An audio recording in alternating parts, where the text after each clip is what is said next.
Bismillahirrahmanirrahim. Assalamualaikum warahmatullahi wabarakatuh. Alhamdulillah wa syukurillah. Wala haula wala quwata illa billah. Pertama-tama kita kembali menjadikan puja dan puji syukur atas nikmat yang Allah telah berikan pada kita. Pada kesempatan kali ini, Mister akan memberikan penjelasan tentang materi kita di pendidikan Al-Quran di kelas 5. Dan untuk kali ini kita masuk di bab 1, yakni membaca Al-Quran. Dan Alhamdulillah di pertemuan sebelumnya kita sudah membaca yakni surah Al-Baqarah ayat 66 sampai 80. Nah, pada kesempatan kali ini kita akan melanjutkan materi kita, yakni kita sudah masuk di hukum qalqalah. Nah, hukum qalqalah.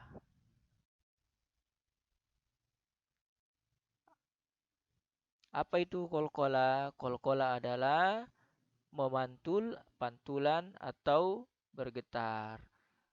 Jadi qalqalah adalah bunyi getaran suara yang dipantulkan pada saat menghadapi huruf-huruf qalqalah.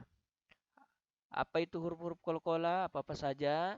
Jadi huruf qalqalah itu ada 5, yakni ba sukun atau dibaca be, jim sukun atau dibaca je, dal sukun atau dibaca de, to sukun atau dibaca to, dan kof sukun atau dibaca ko.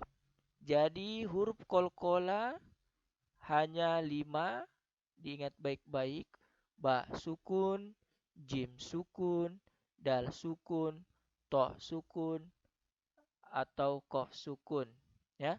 Atau supaya mudah diingat, baju di toko, untuk mudah mengingatnya. Ingat huruf-hurufnya: huruf ba, jim, dal, bukan do, to, bukan ta, kof, ya, bukan kaf. Ya, jadi jangan sampai huruf selain yang kelima ini kita qalqalahkan. Baik, untuk selanjutnya ada pembagian qalqalah. Jadi hukum qalqalah terbagi menjadi 2. Yang pertama ada namanya qalqalah kecil atau qalqalah sugro. Qalqalah kecil atau qalqalah sugro adalah huruf-huruf qalqalah yang berada di tengah kata, kalimat atau ayat. Cara membacanya dengan pantulan yang tidak terlalu kuat. Dan untuk qalqalah selanjutnya adalah qalqalah besar atau diistilahkan qalqalah kubro. Qalqalah besar atau qalqalah kubro adalah huruf-huruf qalqalah yang berada di akhir kata. Ingat, berada di akhir kata, kalimat atau ayat. Dikolkolahkan karena dimatikan atau diwakafkan atau berada di akhir ayat. Cara membacanya dengan pantulan yang kuat. Jadi anak-anakku sekalian, untuk membedakan antara qalqalah kecil dan qalqalah besar, itu apa? Kalau qalqalah kecil, dia huruf-hurufnya berada di tengah kata, sedangkan untuk qalqalah besar berada di akhir kata. Nah, contoh contoh qalqalah sugro, kita bisa lihat huruf dal. Kita kasih contoh, wa ma adraka mal qari'ah. Jadi huruf dal sukun ini dibaca ad, adraka. Wa ma adraka mal qari'ah. Selanjutnya contoh huruf ba di surah Al-Lahab, fi jidha hablum mim masad, hablum. Ya.